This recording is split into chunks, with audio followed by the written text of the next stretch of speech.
Halo teman-teman, pada kesempatan kali ini aku akan menjelaskan ke kalian mengenai jurnal penyesuaian bagian persediaan barang dagang metode periodik. Nah, perbedaannya dengan metode sebelumnya, ini pakai metode perpetual. Maaf ya teman-teman, jadi kali ini aku itu menerangi tentang jurnal penyesuaian dengan metode jurnal penyesuaian persediaan barang dagang metode perpetual. Nah, perbedaannya apa sih dengan yang tadi? Jadi, kalau yang periodik tadi, kita kan itu menutup gitu, maksudnya cuma kita kan di metode periodik kita itu tidak mencatat persediaan barang dagang, tidak ada akuning persediaan dagang, karena persediaan dagang itu tidak dihitung secara terus-menerus gitu, masuk keluarnya.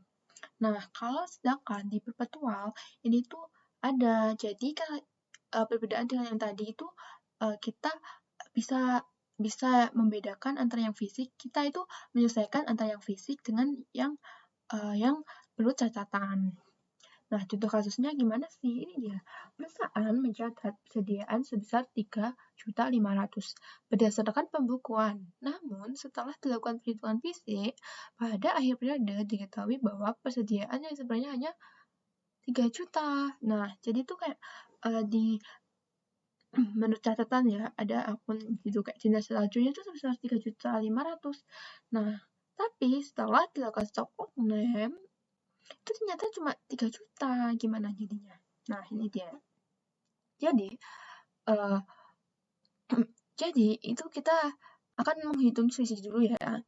Selisihnya itu berapa? Ini menurut buku dan menurut persediaan fisik ternyata itu selisih 500.000.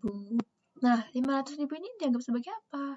Kalau kita asumsi, kita pikir nih sebagai kayak orang awam gitu di luar akuntansi. Kalau bukunya tuh 3.500.000, tapi yang fisik 3 juta. Nah, itu bukunya itu rugi atau maksudnya lebih besar di bukunya kan. Jadi kayak dia terlalu besar. Jadi ini yang 500 itu dianggap sebagai apa? Nah, ini kita kan selanjutnya.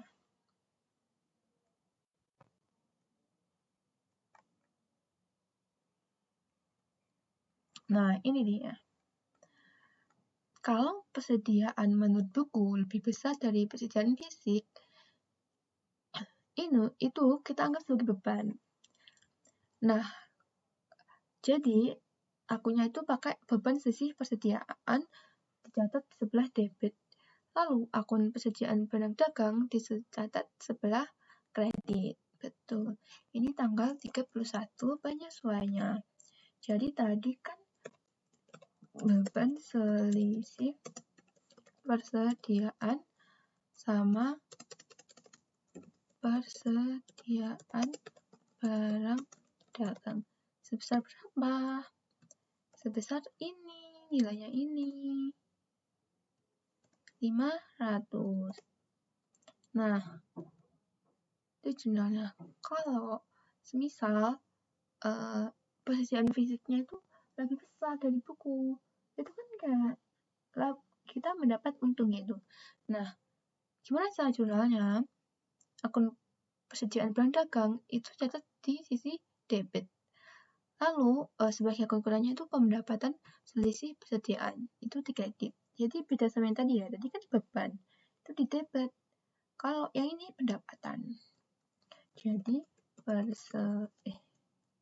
persediaan barang dagang sama pendapatan selisih persediaan sebesar berapa? Sama kayak tadi sebesar 500.